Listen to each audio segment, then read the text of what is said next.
Hey everybody, Pastor Daniel here, and welcome to our weekly Bible study. This is our time that we typically break down and unpack our weekly confession of faith. And normally we do that on Wednesday evenings for midweek worship, but this week is a little bit different. As you know, we are announcing with a video during the 6 o'clock hour on Wednesday evening our next phase of plans for reopening at Taylor Road. So that's why we're sending this video out. I didn't want to miss this week's teaching by any means, but the 6 o'clock midweek time was going to be taken with the announcement for phase 2 of reopening at Taylor Road. So I'm just thankful that you've chosen to watch this and go along with it, because again, I didn't want to miss our week's teaching on our confession of faith. And so this week, our question and answer is about the 4th and 5th commandments. So listen to what God says. This is the question that we reflected on this week, and the answer. What does God require in the 4th and 5th commandments?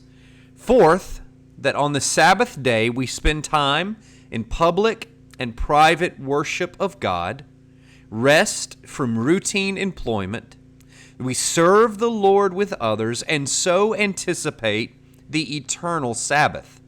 5th, that we love and honor our father and our mother, submitting to their godly discipline and leadership. So here in this teaching, what I want to do is I want to unpack the 4th commandment. Okay, so the commandment about the Sabbath. And the reason that I'm going to focus on this one right now is because there's a lot there that we want to unpack.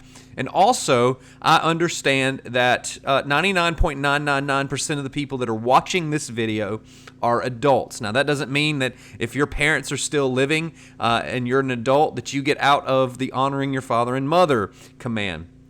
That's not what I'm saying. But I want to focus on the Sabbath and the supplemental curriculum, the supplemental teaching for families and children. You will get that emailed to you. And so families, if you want to go through that together, you can most certainly do that. But like I said, I wanted to spend our time here in this video unpacking the 4th commandment about the Sabbath. Because I believe that the Sabbath is one of probably the most misunderstood, misused commandments that we have from God, and it's probably one of the most misapplied commandments that we have, because the Sabbath is for a purpose. God gave the Sabbath for a reason, and there are things that we should do on the Sabbath, and there are things that we should not do on the Sabbath. And I'm afraid that in our culture we've grown pretty lax with the Sabbath and how we treat the Sabbath and how we view rest. Where many times we prioritize rest and not doing anything over what I think we should value on the Sabbath. I believe that the Sabbath for believers, we're going to talk about this in a minute, is for the gathering of God's people for worship. But a lot of times we like to use the rest part as an excuse not to gather with the people of God. And I'm not being legalistic. I'm not trying to be a Pharisee here, but I am saying that a lot of times we like that rest part. We like I'm going to sleep in and take the day off, but we don't necessarily hold the gathering together for the worship of God with God's people part of the Sabbath. We don't hold that one as important sometimes. And I'm not saying you can't go on vacation on the Sabbath or anything like that by any means. In fact, I've gone on vacation on Sunday, but I'm afraid personally as a pastor, I've noticed this for many years now. Again, we Christians, sometimes we like to claim the rest part, but we don't really like to prioritize as much, many times, the gathering together for worship on the Sabbath and why we have the Sabbath. And so what I want to start with is understanding, unpacking what is the Sabbath, why did God give us the Sabbath, and why does God command us to observe the Sabbath, and why does He command us to rest? Well, the first place that we see a Sabbath reference is in Genesis chapter 2, at the very beginning of creation. It It says this, and you can read along with me on the screen. On the seventh day, God finished, sorry, I had to take a sip of coffee. God finished his work that he had done, and he rested on the seventh day from all his work that he had done. So God blessed the seventh day, and he made it holy. That's important. God made the seventh day. There is a day that God has declared holy, set apart, sacred, because on it, God rested from all his work that he had done in creation. So, what does this passage tell us about the seventh day of the week? It is the day, it's not that God spent 6 days creating everything, and then at the end of the sixth day, he was tuckered out. God is not like us. God is not wired like we humans. God rested from his work. What that means is God's work was accomplished. Everything that God had intended to do, everything God had purposed for creation was done. He was satisfied in his work. It was very good. And so God ended his work of creation. It's not, again, that God was tired, that he needed a nap, that God needed a day off or a day at the beach. God rested, again, as a way to say that he was satisfied in his work. And he also did it to set us an example. He did it to set an example for us and for the world. And so that's where we see the first instance of the Sabbath. We see it at the end of creation where God himself rested, where God was finished with his work. Now, when we get further into the Old Testament, we see there are two specific commands regarding the Sabbath. God includes the Sabbath, against the fourth command in the Ten Commandments. And there are two specific areas where God commands his people to observe the Sabbath. One is at Mount Sinai, and it's one that we're all familiar with. And then there's another one later in Deuteronomy. I want to look at both of those passages because both of them, in both of those passages, God gives distinct reasons as to why he is commanding us, or commanding his people, Israel, to observe the Sabbath. So the first one is in Exodus chapter 20. Okay, Exodus 20, this has kind of been our base camp as we've gone through the Ten Commandments. And this is what God says. He says, "Remember the Sabbath day to keep it holy. 6 days you shall labor and do all your work. But the seventh day is a Sabbath to the Lord your God. On it you shall not do any work, you or your son or your daughter, your male servant or your female servant, or your livestock, or the sojourner who is within your gates. For in 6 days the Lord made heaven and earth, the sea, and all that is in them, and he rested on the seventh day. Therefore the Lord blessed the Sabbath day and made it holy." So that is the first time that the command to observe the Sabbath day is found. Exodus chapter 20, when Moses has gone up to the mountain and he comes down with the tablets and he presents the law of God to the people. And in that passage, I want you to pay attention to something that's very important. Okay? God commands his people to keep the Sabbath, to observe the Sabbath, to rest on the Sabbath, to keep it holy, to keep it sanctified and set apart, and set apart for God. That's what holy means. That's what consecrated means. But look what God refers to. He points back. There's kind of a basis for this command, and it's at the end there in verse 11. He refers to creation. God says that the reason he is commanding that his people rest is because God himself rested on the seventh day after 6 days of creation. Now that's important, okay? So let's if you're taking notes, if you were to take notes and understand this, God's command in Exodus 20 For people to observe the Sabbath and for his people to keep it holy and to rest, it is rooted in creation. It's rooted in God's work of creation and his own rest on the Sabbath day. But there's a second passage, okay? There's a second reason why God commands his people to observe the Sabbath. Now, this is Deuteronomy chapter 5, beginning in verse 12. Listen to the word of God here. Look what he says. Observe the Sabbath day to keep it holy as the Lord your God commanded you. 6 days you shall labor and do all your work, but the seventh day is a Sabbath to the Lord your God.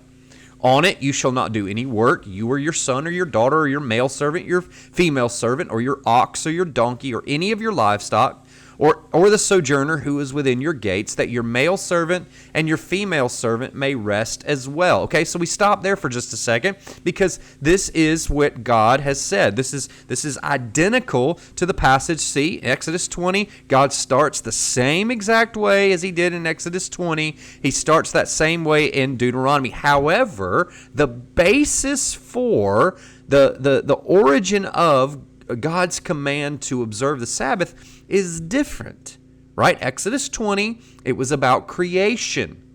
But look at what it says here in Deuteronomy 5.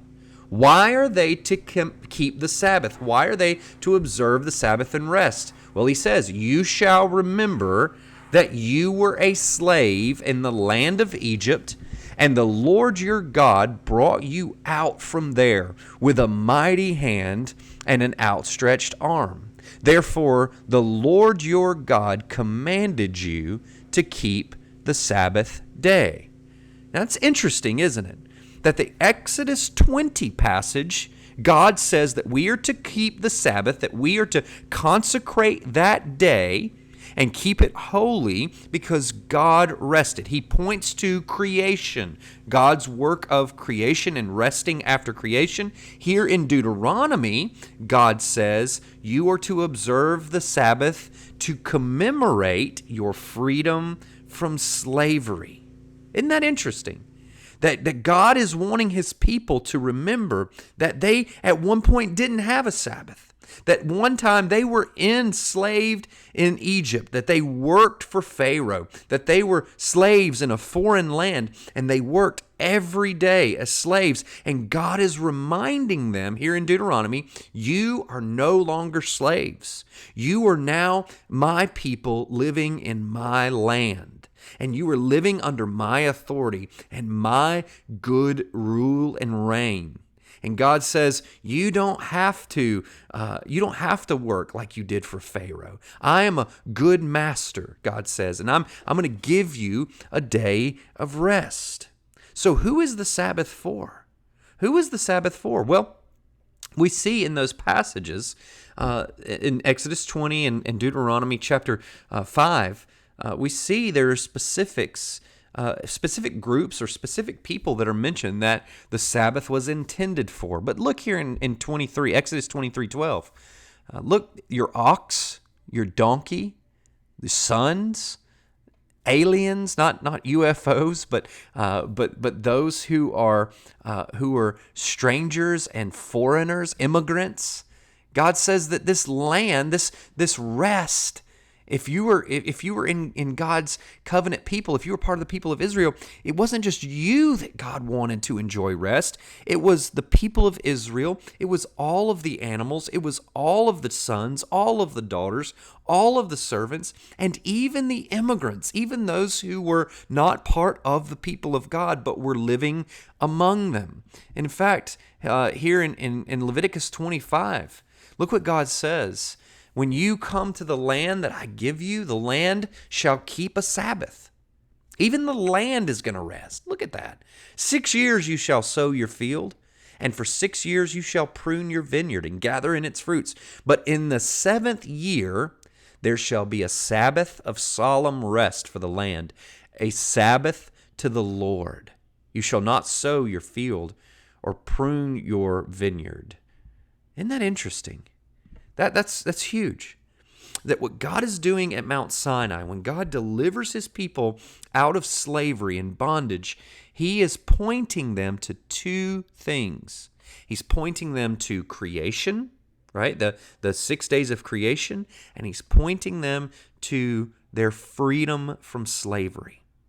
And it's interesting because God doesn't just say it's for the landowners. He doesn't just say it's for the men or for the women or for just the Israelites. It's interesting that God has universal scope to this command. That the creation itself is intended to benefit from this rest. It's the animals, they get to rest. The servants, they get to rest. The rich, the poor, the immigrant, the homeless, the land itself gets to experience rest. Isn't this interesting? That it's not just taking a day off. It's not that I'm going to sleep in. Now, God gives us, let's look at it kind of at a personal level, a practical level. We're not wired like God. We're not God. We're not the Energizer Bunny. And so God knows that we need rest. We need a break from the mundane and from the work, right? We need a day to recharge our batteries. But we also need a day to reflect on our Creator and to reflect on our deliverance. And this is huge. This is so important for us because as I started this Bible study here just a little while ago, I made the point that a lot of Christians, they use the Sabbath as, well, we're just going to sleep in. We're not going to go to church today. We just need a day of rest. That's only half of the commandment. That's only half of the reason God gave it. That's like saying, well, I want the part that's convenient for me. I want the part that's easy, right? Everybody wants to sleep in every once in a while. But God gave the command for the purpose of reflecting on and worshiping the Creator, and as a celebration for our deliverance from slavery. That should sound familiar, especially to those of us who are part of the New Covenant, New Testament community. That we have been set free. And so our Sabbath day, we could call that Sunday, is the day that we gather together for the worship of our Creator and for the celebration of our freedom. Our freedom from slavery to sin, our freedom from the oppressor, from the oppression of sin. And so as we think through this, that's why Jesus issued this statement that we quote quite a bit in Matthew chapter 11, where Jesus said, "Come to me, all you who labor and are heavy laden, and I will give you rest." You see, this theme of rest, this idea of rest and Sabbath, goes beyond the Old Testament into the New Testament, where Jesus oftentimes butted heads with the Pharisees. Remember, Jesus healed a man on the Sabbath. His disciples ate, they plucked grains of wheat on the Sabbath, and the Pharisees were coming at him saying, they're working, and you're working. You shouldn't heal somebody on the Sabbath. And Jesus said, listen, in fact, look, I think I've got this verse here. The Sabbath was made for man, not man for the Sabbath. So the Son of Man is Lord even of the Sabbath. You see, Jesus came to bring rest, to bring ceasing from our labor, to bring deliverance from the curse. That's why God in the Old Testament, he said, your land, your slaves, your animals, everything is to experience rest, because what God was doing in the Old Testament is pointing us to the eternal rest that we find in Christ.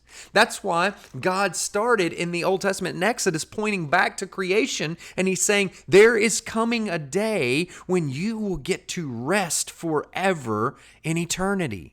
right? God is going to lift the curse, and he's going to redeem us and take us back to the Sabbath day. God is going to remove the curse of the thorns and the thistles. And God is going to give us that eternal rest. Not just physical. There's going to be, when Christ returns and there's a new heaven and a new earth, there's going to be a physical new creation, a rest, a Sabbath day for all of eternity on all of creation. The land will be in eternal rest. The animals will be in eternal rest. We will experience eternal rest, but there's also a spiritual rest. And that's why God would point us back to deliverance from sin, deliverance from slavery.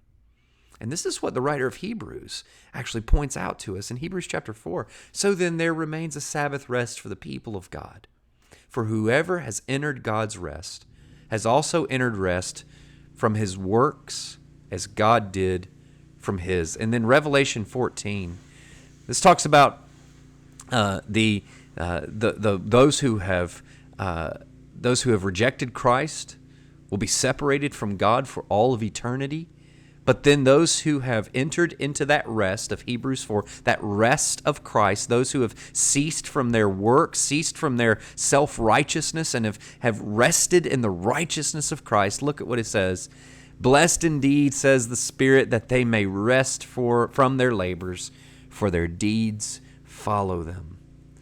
And so as we gather together, this is why corporate worship is so important, because we are looking forward and backward. We're celebrating our freedom from sin, right? This is for the believer, for Christians, gathering for worship is so important because we are glorifying the Creator, but we're also celebrating our deliverance from sin. It's on our Sabbath. But we're also looking ahead to the day when all of creation is delivered from the curse, when we experience rest for all of eternity, and when we enter into our spiritual rest with Christ, again, for all eternity. I hope that this has been a blessing to you, and I hope that as you and I gather for worship this weekend, we look behind us at our deliverance and our celebration of that through Christ, but we look ahead to the day that we live in rest with Him for all of eternity.